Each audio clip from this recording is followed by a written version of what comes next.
Hello and welcome. Thank you, everybody, to joining me, Heather Gray, with Discovering Health on this episode of Lyme, mold, and chronic illness recovery. You are not crazy. It's not in your head, and there is hope.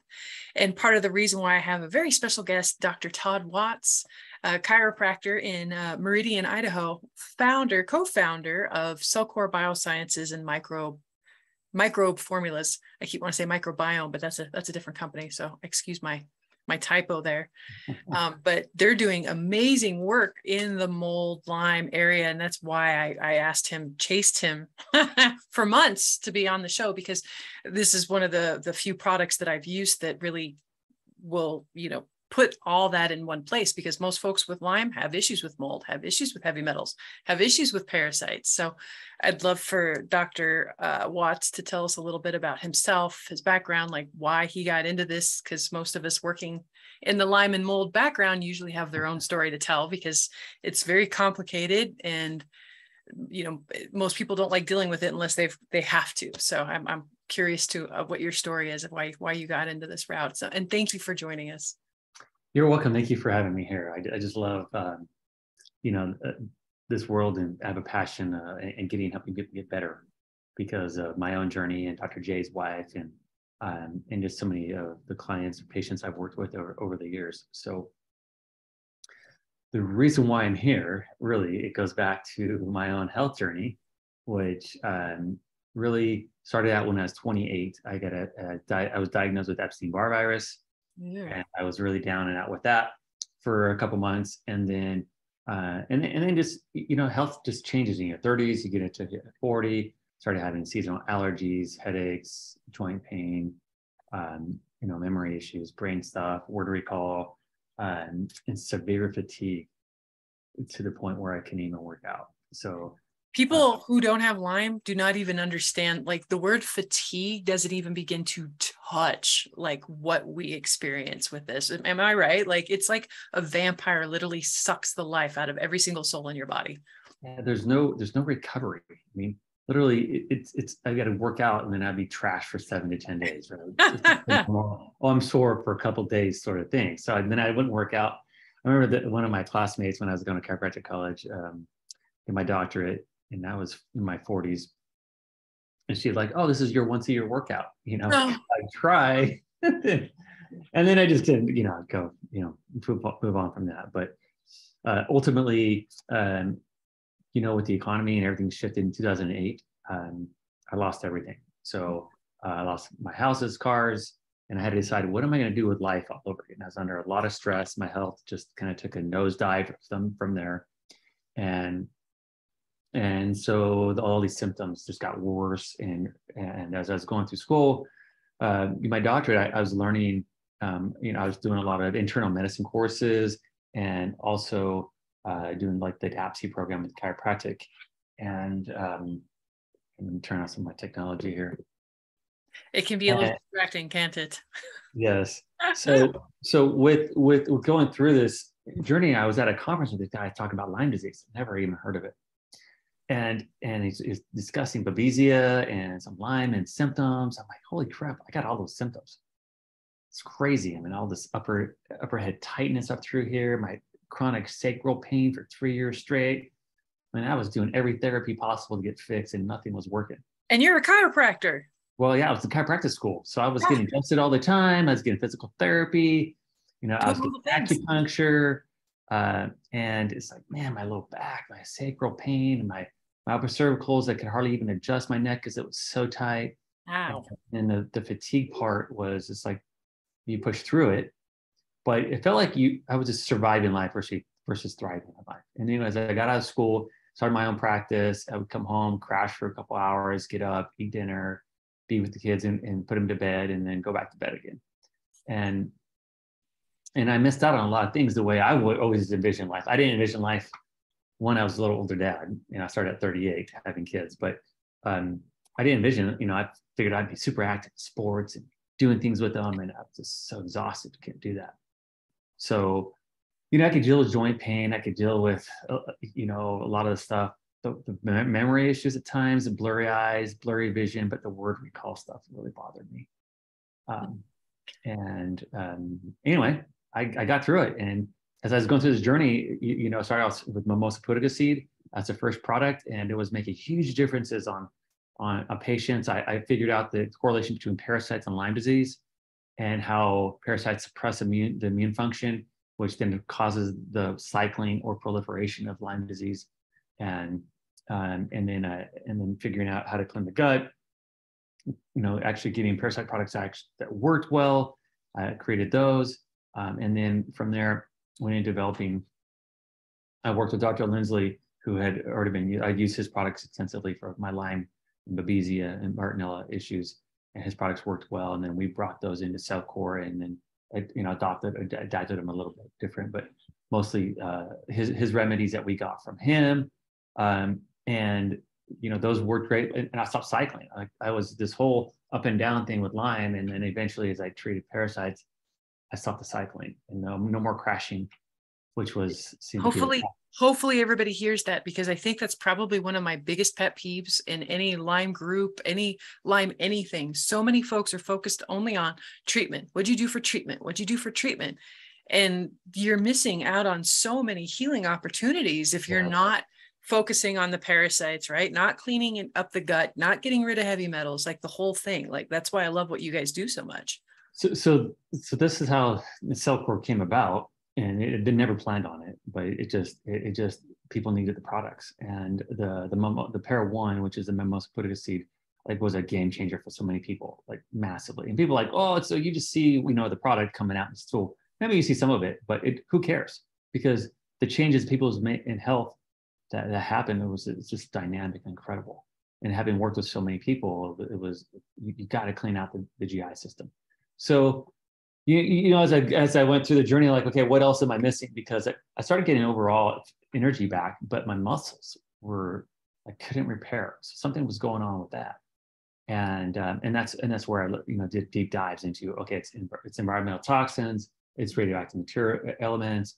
Eventually I got into mold because I had so many patients that were dealing with mold. I wasn't at the time, but later on, over this past few years, I did deal with mold. In the house that I was in, and I moved out. And anyhow, it's interesting because then as I detoxed in our binders, I took our binders, then my life came back. Like literally, it took out the toxins that caused my muscles not to recover. So then over the last 4.5 years, I've been able to work out heavy. I do admit, over the past year, I injured myself. I did too much weight. Injured my shoulder and my low back. Probably shouldn't be doing deadlifts the way I was, and so I'm recovering from some injuries. But that doesn't have to do anything with the energy levels, right? Mm-hmm. So 54, I feel great. I've been running a business with 130 employees, a clinic, and just a lot going on in life, and I can handle it. Where before, there's no way I could have done that. Right? Isn't that crazy? Yeah.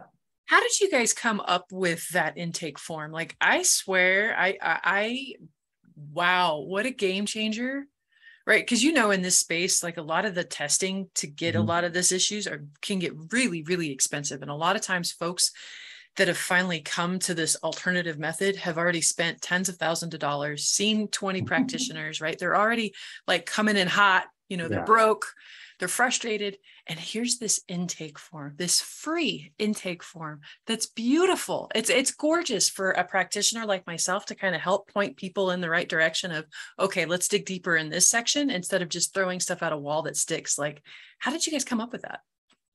So we Dr. J and I sat down and we just took all the things we used clinically for the years we were in practice and just built it out. And then it's like, okay, what are the causative factors that people are dealing with?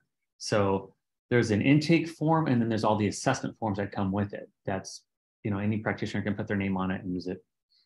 And it's great because it goes through Babesia symptoms, because of the Lyme questionnaire, there's a parasite questionnaire, there's a mold questionnaire or mycotoxin. There's a one for metals and environmental toxins, and the list goes on.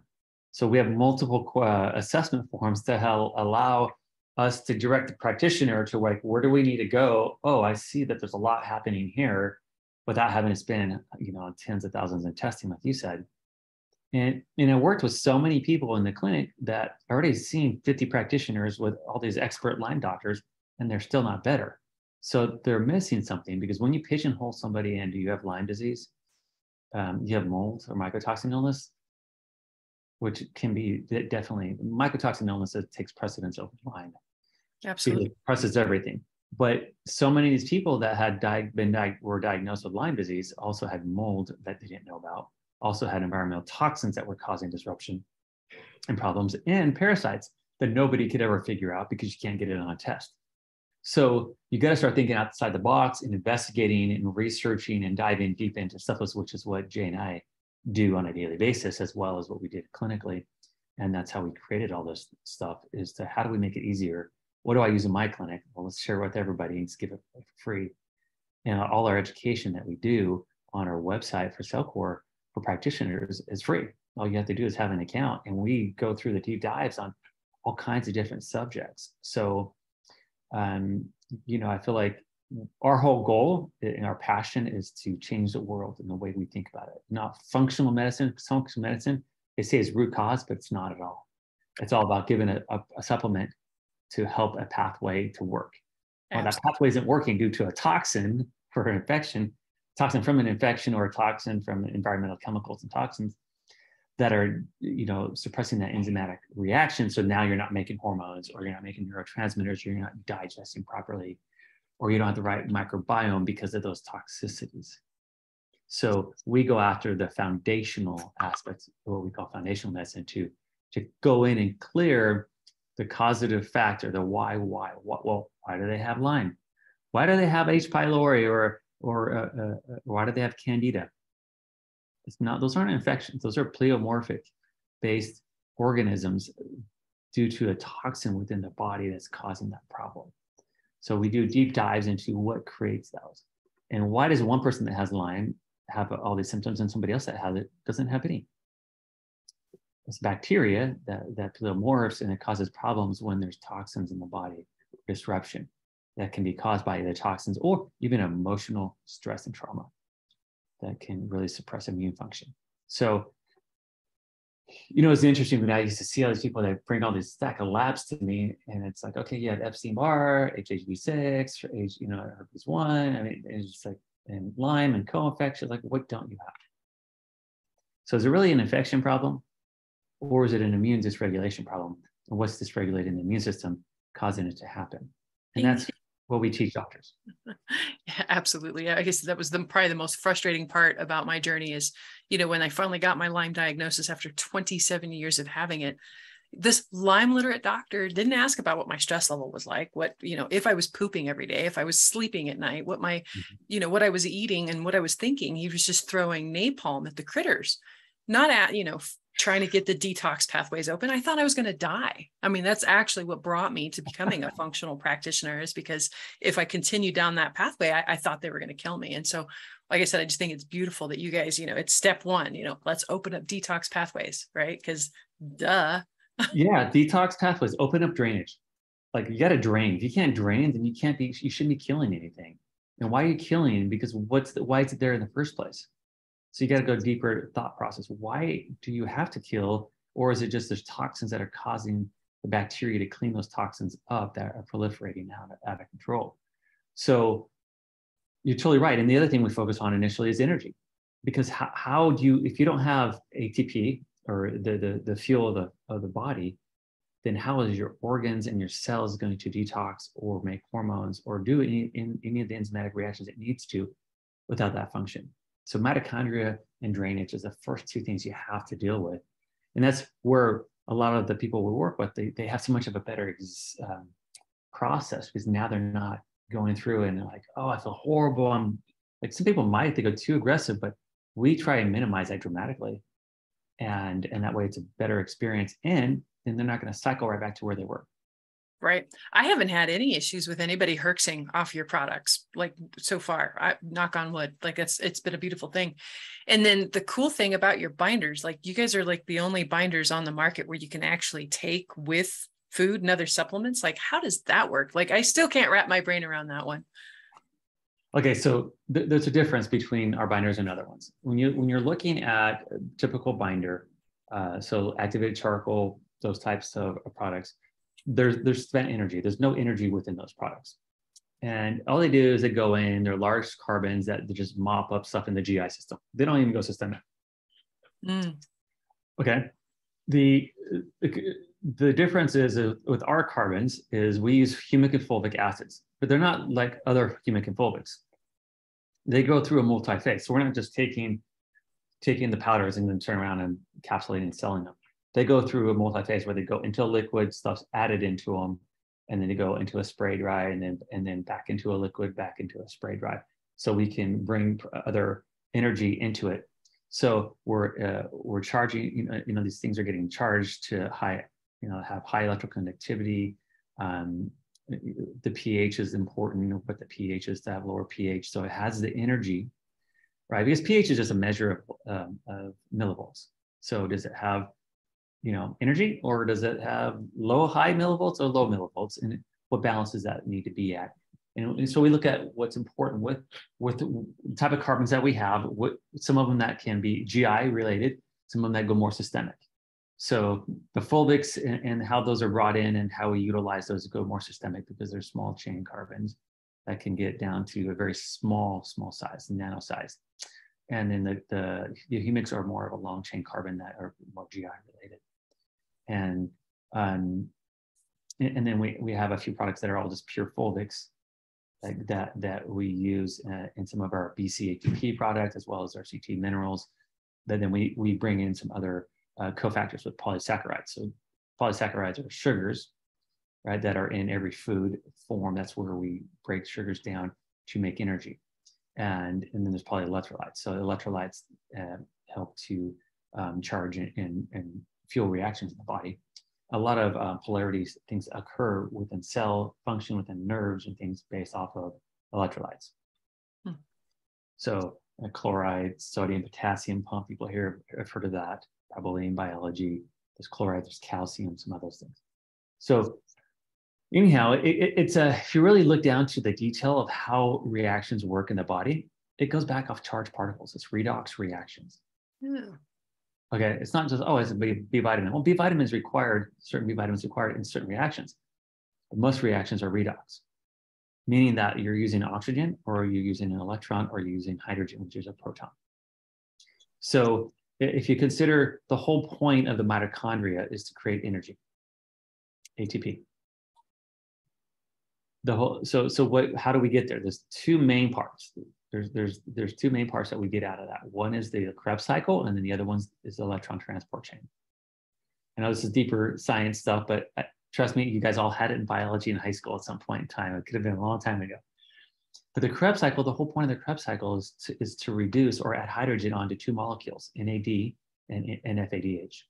Those will then transport over to the electron transport chain, donate an electron, and donate the hydrogen over, and then help fuel the electron transport chain. So that's an example there. Then we create a free radical in that process. What happens to that free radical electron? Well, there's this awesome molecule called oxygen that comes in, binds onto that, and then it becomes a superoxide that is a free radical that then gets reduced to water. So it'll change its form. It'll go through like catalase, superoxide dismutase, some of the enzymes you'll hear that are utilized in that process, and then there's a glutathione. A glutathione peroxidase is an enzyme, but glutathione donates a hydrogen in the mitochondria to convert hydrogen peroxide to water. So even glutathione is like, what's the point of glutathione in mitochondria and cells? Well, there it's utilized just to give a hydrogen, a proton. It's the redox process. So you don't take glutathione to get into your mitochondria cells. You just recycle that glutathione, and so then you even look at the liver. Like we hear a phase 1 liver detox. Cytochrome P450. Well, what happens in that? It's a multi-phase enzyme, and in that enzymatic reaction, in every reaction requires either an electron, a proton, a hydrogen ion, or an oxygen molecule. So many reactions within the body require those charged particles. So our products have a lot of those charged particles within them to make them effective and different. And you think about, why is a heavy metal bad? Because you mentioned heavy metals. I'll tell you right now, heavy metals are overrated. That's right, everybody. I said heavy metals are overrated, meaning that we don't have the exposure to heavy metals the way we think we do. Now, sure, if we get them, they can be oxidative, cause oxidative stress, meaning that they have an oxidative state or a valence that can tear up stuff or bind onto things. And so the goal is how do we do it? We take these charged particles and we neutralize it so we can get rid of it. But what are we exposed to 1,000 or 10,000 or 100,000 times more than heavy metals? And that is environmental toxins and chemicals. So what they call toxicants. And that's way worse. If you think about, there's over 80,000 chemicals registered with the EPA. Right. 2,000 new chemicals each year being introduced, and over 40,000 current active ones. But there's so many of them that what they call are forever chemicals, that they don't break down. And they're in our water supply, they're in your food, they're in your air, they're on your clothes, they're in your furniture, they're everywhere. So you can't tell me this whole fad in functional medicine that heavy metals is causing everybody's illness. It's complete garbage. Now, if you're over in maybe New York in these really old areas that you have lead pipes, there could be some lead problems there, right? Flint, Michigan, there's some issues there. Yes, but you're exposed to thousands and thousands of times more chemicals all day long with herbicides, pesticides. I mean, every lawn sprayed, right? All the parks, the schools are all sprayed with chemicals. It's all the farms are spraying and crop dusting. I mean, it's all in your food. Did you see that documentary, The Devil That We Know? I think I have. I've seen somebody on DuPont and Teflon. Yeah. Oh man. Oh my gosh. These are the things I'm talking about. Yeah. We don't give enough importance to these environmental chemicals, industrial chemicals that are really causing so many problems. So that's where we formulated the products that we have to deal with all these things to neutralize it and detox them. Whether they're heavy metals or whether they're environmental chemicals, our whole company's goal is to eradicate them and make the difference. So really quick, what's your opinion on removing mercury then? If you think, if your more environmental toxins are causing more havoc than heavy metals, what do you think about amalgams? Well, I think if you have them, you need them removed. Gotcha. Yeah. Okay. 100%. I got mine. I had 7 of them that I had removed. Yeah. So did it move the needle for me? I didn't notice a difference like I had noticed a difference with so many other things. Right. But I don't care. I don't want them out, right? If you have amalgams, you need them out. Gotcha. And you need to be sure you're careful with how you do that. Absolutely. So you're not swallowing mercury down your gut. Yeah, there's certain things you don't want to be exposed to it. Just like same thing with lead pipes, copper. So people have a copper IUDs and stuff that I've seen some crazy cases that really got much better once they took the copper IUD out. Absolutely. So I'm not downplaying the fact that they can cause problems. Absolutely, heavy metals can be problematic, but if you know how to deal with them and you know what they do and how they cause damage, then you just go in and fix them. It's a simple fix. The body knows how to get rid of it if we can go in there and neutralize it. And that's what our approach is, to neutralize and then allow the body to clear it out. But it's the fact that we're not thinking about the chemicals that we have much higher exposure to, that we need to address and try and avoid them, and as much as we can, and how we eat, the water we drink, the food we eat, the air we breathe, the spray chemicals that we don't even think about that we're going on and spraying all the time, or running barefoot through the parks, getting all that glyphosate or chemicals into your feet, right, your skin. It's horrible. Yeah, I had a client who I just recently ran a DNA test on and showed he's got all kinds of issues in his detox pathways. And he was wanting to take a cheaper route when it came to, I think it was a sauna. And I was like, my friend, you're kind of going to be stuck like me, is where the cheap route for you is no longer a thing, because the cheap route is usually laden in chemicals and off-gassing and EMFs, and you're going to have to eat organic food and you're going to have to drink filtered water. And I was called high maintenance for the longest time, and I didn't exactly know back then why, but now I know why. And it's because I am kind of the canary in the coal mine as well. And these toxins are just completely overburdening our systems. And it's, sometimes as simple as, getting rid of that Glade plug-in, right, from your bedroom at night. It's just, I can't believe people still buy those things. I can't believe I can't believe that they're still legal. Like the poisons that we're allowing into our system, into our food, it just still blows my brain. A lot of the stuff that other countries have, banned and outlawed. Yeah, the U.S. is just, you wonder if they really care about people. If these other countries are banning it, the chemicals, like, there's certain things such as Mountain Dew, Skittles. I mean, there's a variety of foods that are just so laden with horrible toxins.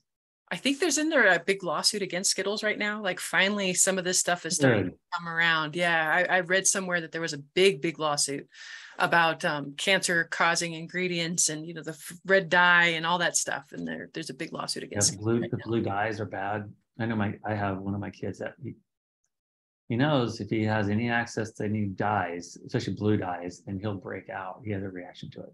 So we're going through. He's my 8-year-old, so we're detoxing and working with him on cleaning things out, and it's just not a chemical that's healthy.